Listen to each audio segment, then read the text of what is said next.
El Centro Internacional de Arreglo de Diferencias Relativas a Inversiones, CIADI, ha dictaminado que el Estado boliviano pague algo más de 105 millones de dólares a la BBVA.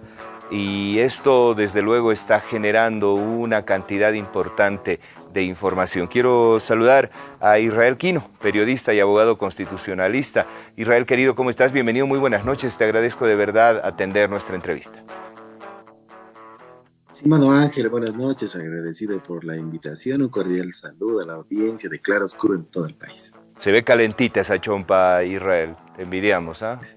Sí, sí, sí, sí, el clima nos obliga, Ángel. Exactamente. A ver, Israel, lo más importante es tener un contexto y explicarle a las personas, a la opinión pública, cómo es que suceden estos laudos arbitrales y luego de ese contexto seguramente vamos a poder hablar de lo que ha pasado en relación a la BBVA. Claro que sí, Ángel, cuando un Estado y un particular, un inversionista privado, generalmente extranjero, que genera inversiones en determinados estados miembros del CIADI desde el año que se crea, en 1965, cuando encuentran diferencias van a un laudo arbitral, que es una instancia amistosa de solución de estos conflictos, y se sujetan a unas reglas que los estados se adhieren en virtud a las reglas del laudo arbitral internacionales. En el caso boliviano, sistema de pensiones, cuando Bolivia define en el gobierno del expresidente Morales nacionalizar el sistema de pensiones, el producto de la nueva constitución del 2009, la ley de pensiones 065 del año 2010 y los decretos reglamentarios a partir del 2015, define pues esta política de Estado, ¿no?, en virtud a la nacionalización del sistema de pensiones. En virtud también a este efecto es que el banco BBVA, que no ha visto, de pronto no se ha visto satisfecho por esta medida, independientemente de la medida política, acude a un centro de arbitraje para solicitar un pago de indemnización por un retraso en este procedimiento. Algo también que hay que admitir, Ángel, es que este procedimiento, este efecto de la nacionalización del sistema de aportes aún no está al 100% con sus formas informáticas que han impedido que esto se perfeccione. Ahora se está frente a un lado arbitral. Sin embargo, esta resolución de los 105 millones de dólares todavía es impugnable y el propio procedimiento en el CIADI pues nos apertura cuando menos de 3 a 4 posibilidades para recurrir, impugnar respecto también al cuidado de intereses del Estado boliviano. Entonces, para entenderlo bien, Israel, lo que ha sucedido es que a lo mejor en el procedimiento de hacer la reversión de las AFPs a la gestora pública, Bolivia ha tenido un retraso muy grande. Esto le ha incomodado a BBVA, ha ido al arbitraje y en la determinación se ha definido esta multa que aparentemente fue una al inicio del proceso. Bolivia se negó a pagarla y hoy estamos pagando un monto más alto. Así es, Ángel. Hoy los caminos pueden estar también recurribles en virtud a, por ejemplo, activar un recurso de revisión, de aclaración o de anulación. En último caso, quizás una cuarta vía respecto a la apelación ordinaria. Sin embargo, esa todavía no se la puede considerar. Entre estos tres caminos, Ángel, respecto a la aclaración, por ejemplo, respecto a elementos que no haya considerado el tribunal arbitral, o la revisión, pedir la constitución de un nuevo tribunal que podamos a partir de ellos conocer un nuevo alcance del laudo arbitral o por elementos de prueba de reciente obtención, o en el caso de la anulación, Ángel, que me parece la vía más recomendable en este caso, que tampoco sería la primera vez que el Estado boliviano define una medida procesal al respecto. Esto ya pasó con el caso Kiborax y se puede suspensión del pago, de la ejecución del pago de los 105 millones de dólares y puede activarse por causales, por ejemplo, que tienen que ver con que no se haya constituido de manera debida el tribunal, no se haya valorado la prueba de manera debida, o por ejemplo que el fundamento por los cuales el fallo, este laudo ha alcanzado esa suma no serían de carácter fundamentado en virtud también a la pretensión de las partes y a la prueba de cargo y de descargo. Hay 5 causales para activar la anulación del laudo, lo que significa, pero también, Ángel, que no está descartada la vía de las negociaciones extraarbitrales. Ha pasado con el caso Kiborax, también se ha acudido y se ha dispuesto en la vía de la anulación del laudo, pero entre ese intermedio, tanto también los inversionistas privados como el Estado boliviano han llegado a un mutuo acuerdo que ha sido inferior en razón del monto inicial definido por el laudo y que a partir de allí se ha suspendido esa vía de arbitraje internacional y se ha generado un proceso de conciliación y pago. Puede ocurrir lo mismo en este caso, cuidando siempre los intereses de Bolivia. Me queda claro que hoy Bolivia está en una posición incómoda después de este fallo, pero que tiene un abanico de alternativas como para tratar de salir lo mejor posible como país de esta situación. Israel, sin embargo, acompañada de esta noticia, viene la noticia que más o menos Bolivia ha perdido los 11 de los últimos 11 laudos arbitrales. No sé si es tan así, eso tú me ayudarás a corregirlo, pero más allá de esto, ¿por qué nos va tan mal en los arbitrajes? Bueno, Ángel, ocurre que la naturaleza por el cual ha sido creado el CIADI responde también a intereses extemporáneos. En 1965, con su sede en Washington, se crea el CIADI, ¿no? Por lo que hoy se viene a denominar en el transcurso del tiempo el Banco Mundial. ¿Cuál era el objetivo? Generar seguridad jurídica al inversionista privado en determinados estados que para ese tiempo también generaban procesos de inestabilidad y conflictividad política. Por ello también en la región se materializaban golpes de estado. Pero no es hasta el año 1991 en que el gobierno boliviano, ¿no?, el Estado, se adhiere al convenio del CIADI y acepta las reglas de juego de los arbitrajes internacionales.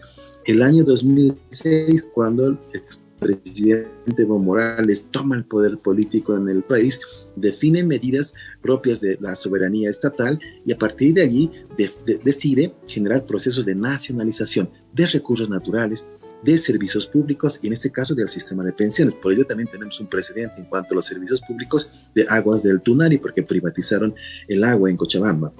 A partir de allí, ¿no?, se generan procesos de laudos arbitrales. En 2007 el Estado define denunciar este convenio y salirse de él. Sin embargo, años después vuelve a reconocer la competencia, queda solamente en intenciones y se somete a las reglas. Ahora bien, una entidad creada para defender los intereses privados, ¿no?, de capitalistas extranjeros en determinado territorio donde se invierte, pues van a definir en una tendencia, si no casi totalitaria, necesariamente los fallos en pro del inversionista privado en contra de los intereses de los estados. Claro, independientemente de las medidas políticas o políticas de Estado nacionalizadoras que le interesa al Banco Mundial, que sus afiliados, en virtud a los inversionistas extranjeros, puedan cuidar sus intereses y darles un resguardo de seguridad jurídica. Esto no ocurre solamente en Bolivia, ocurre en todas las partes del mundo, porque esa ha sido la esencia. Entonces, no habrá que sorprenderse y es, por supuesto, muy poco probable que un fallo del CIADI favorezca al Estado antes que al inversionista extranjero. Entonces, no hay que rasgarse las vestiduras al respecto. Sin embargo, hay que ponderar. Estamos con algunos problemas de audio, querido Israel. Es posible que alguno de tus equipos esté quitando ancho de banda en este momento y eso nos está imposibilitando escucharte de manera fluida. Más allá de esto, y si todavía estás en contacto con nosotros, mi siguiente pregunta es en relación a que el fallo no solamente determina la cantidad de dinero que tiene que pagar a Bolivia, sino además le da un año a partir de la fecha para que termine aceptando la transferencia de las acciones del BBVA a la gestora pública. Y ahí tengo una pregunta que a lo mejor tú nos puedes ayudar a resolver. ¿Cómo pasa que la gestora pública se toma desde el año 2015 para a lo mejor hacer un buen software, crear condiciones como para que pueda entrar en funcionamiento, y esto desde luego ha generado el retraso. ¿Qué es lo que ha pasado en la gestora pública? ¿Puede tardar tanto tiempo la organización de una instancia como esta? Ahí hay que llamar severamente la atención, Ángel, ya en lo político, administrativo interno, porque son muchísimos años desde, primero la ley 065 del 2010, el primer decreto supremo de reglamentación y creación de la gestora del 2015, cuando menos 7 años. ¿Cuáles han sido los impedimentos técnicos administrativos de plataformas informáticas, de administración de datos, de traspaso de datos, inclusive de adecuaciones normativas? Que en un primer momento, cuando se define en 2017 una empresa, ¿no? Panameña, para que pueda crear el software para ese traspaso efectivo de datos, ¿no? Y se incumple. Entonces el Estado tiene que rescindir con esta empresa. Luego, en octubre del 2019, previa a la crisis, se licita y se adjudica de manera directa a una empresa colombiana. En el régimen de transición, en mayo del 2020, Ángel, ocurre que en ese momento el régimen de transición decide rescindir a la empresa, ¿no? La empresa dice, vamos a un laudo, no pueden rescindir porque no hay causales de rescisión.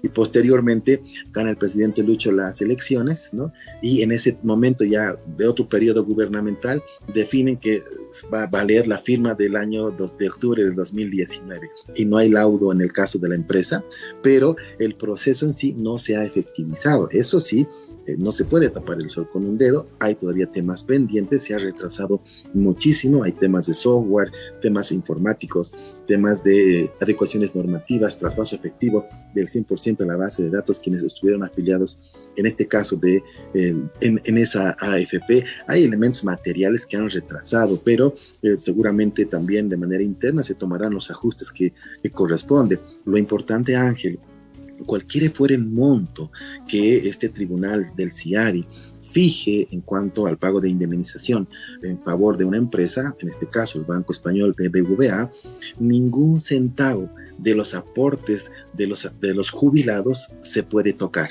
Irá de otra partida del Tesoro General de la Nación para pagar justamente este tipo de pagos por arbitrajes, ¿no? Resultados de laudos arbitrales, pero los aportes del sistema de jubilación de nuestros jubilados, de nuestras personas de la tercera edad, están garantizados, son derechos adquiridos y no se toca absolutamente un centavo de ellos al respecto del pago de un resultado de laudo arbitral. Querido Israel, esto ha pasado con previsión. ¿Cómo estamos con futuro de Bolivia? ¿Podríamos ir por el mismo camino o esto se está haciendo de manera más ordenada?